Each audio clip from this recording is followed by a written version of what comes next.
A. Philip Randolph. Asada Philip Randolph was born April 15th, 1889 in Crescent City, Florida. His father was James William Randolph, and he was a preacher, and his mother, Elizabeth Robinson Randolph, and she was a skilled seamstress.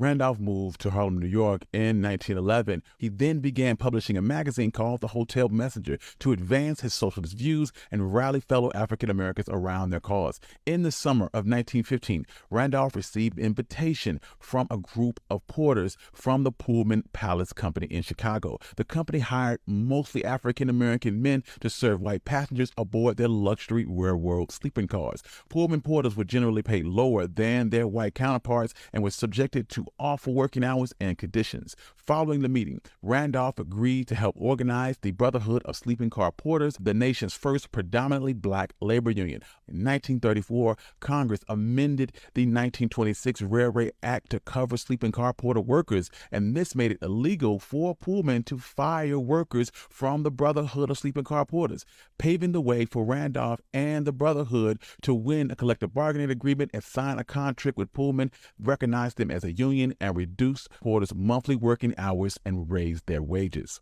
Randolph was also an outspoken advocate for racial equality. In 1941, he announced a large protest at Washington, D.C. aimed at convincing President Franklin Delano Roosevelt to end racial discrimination in the nation's defense industries. Roosevelt responded with Executive Order 8802, which opened the war industries during World War II to black workers and created the Fair Employment Practices Commission. In 1948, Randolph helped persuade then-President Harry Truman to desegregate the United States Armed Forces with the passage of the Universal Military Service and Training Act.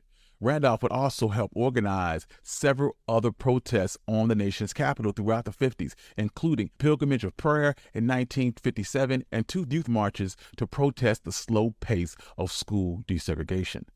In 1963, Randolph, working with fellow activist Bayard Rustin, to spearhead a massive march on Washington. That event led to nearly 250,000 people gathering to hear civil rights leaders speak, including Martin Luther King, at the steps of the Lincoln Memorial. Also in 1963, Lyndon B. Johnson awarded Randolph the Presidential Medal of Freedom for his career in activism. Randolph retired as president of the Brotherhood of Sleeping Car Porters in 1968, and he spent the later years of his life living in New York City until he died in 1979. He was 90 years old.